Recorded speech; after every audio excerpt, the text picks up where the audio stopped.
Hello there. Now we are trying to solve the one more problem on the distributed load. In this case, what will happen? We do have taken the distributed load in a different configuration is going to be available. So then how we can solve it? That's we are going to be learn.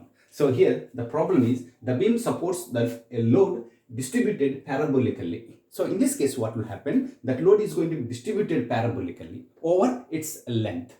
So then determine the resultant of the distributed load, and it's the line of action we need to be find out. It means that we need to convert this distributed load into a point load, and what is the location of the line of action we need to be find out. So it is also just like a previous problem.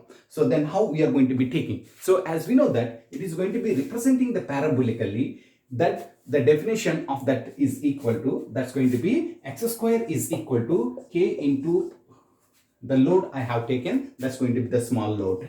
So in this case, what will happen? So the x square, that's going to be representing the parabolical curve is going to be representing. In our intermediate level, that's we have seen, that's going to be in the geometrical way. But in this case, what will happen? The same equations that was developed with respect to the load we are going to be taking. So from this one, we are going to be taking, so what is the x and what is the k and what is the w? As we know, the k is going to be the constant. The w is equal to, already the data is provided 1500 Newton per meter.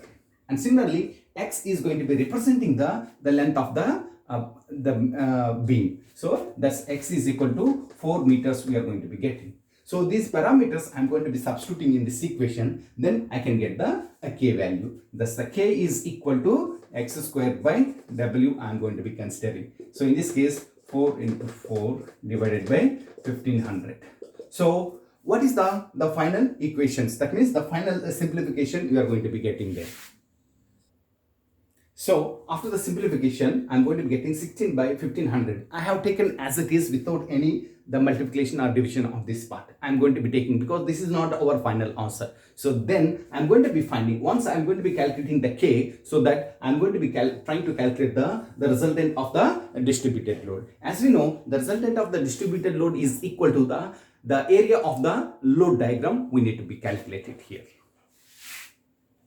So here the same statement I have written here, the resultant of the distributed load is equal to area of the load diagram. The resultant of the distributed load I am going to be representing with the capital W, right? And the area of the diagram we are going to be taking already, we are going to be taking the one elemental strip, right? And this I am going to be say the dx. On that basis I am going to be developing. So that is going to be 0 to L.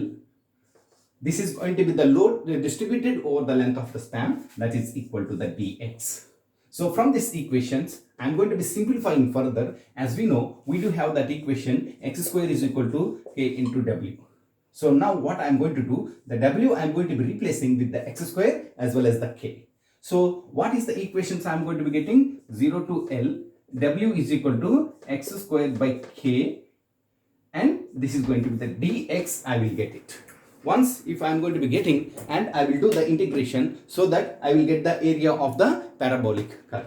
So what is the equations I am going to be getting here? So the k is going to be the constant, 1 by k I have taken out, x square is going to be the x cube by 3, that I am going to be getting 0 to L. So then final equations I am going to be writing L cube by 3k, I got it. Right, L cube by 3k I got it. L value I am going to be substituting as the 4 meters, and the k is equal to already 1600 by 1500 I am going to be substituting. So that I am going to be getting 4 into 4 into 4 divided by 3 into 16, that's going to be 1500. So on this basis I am going to be calculating the W. So if I am going to be simplifying this equation, so that I am going to be getting W is equal to, so the W is equal to 2000 newtons. I got it. So under the parabolic load, the distributed load, that is the resultant of the distributed load, I got it. W is equal to 2000 newtons. Once if I am going to be calculating this value, I am going to be finding the location that exactly the line of action I am going to be calculating for that part. See. So now we need to find out the line of action. It means that the distributed load I have converted into a point load. There we can see this is the resultant load is going to be acting at a distance of xc. So this xc we need to find out from the length. So how we are going to be calculating? As we know that the W is equal to the integral 0 to L, that's W into dx, we got it.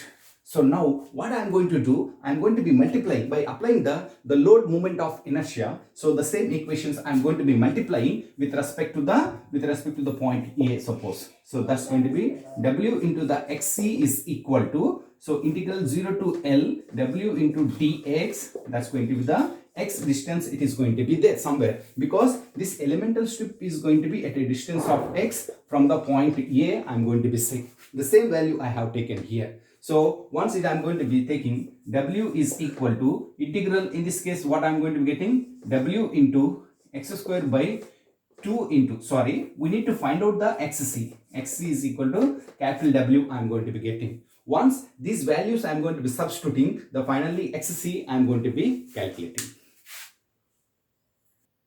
So once if I am going to be substituting in this equation, then finally the location, that means the line of action of the resultant distributed load, I am going to be getting xc is equal to 3 meters. So in this case what will happen, another the step is that W is equal to, as we know that the x square is equal to kW I am getting. So if I am going to be taking the W is equal to, I am going to be getting x square by k. Even if you substitute in this equation also, you will get that the line of action at a point from the point A at a distance we are going to be calculating. This way we are going to be calculating the distributed load, that's total distributed load we have converted into a point load, and we calculated that the line of action at a distance from the point A we have calculated.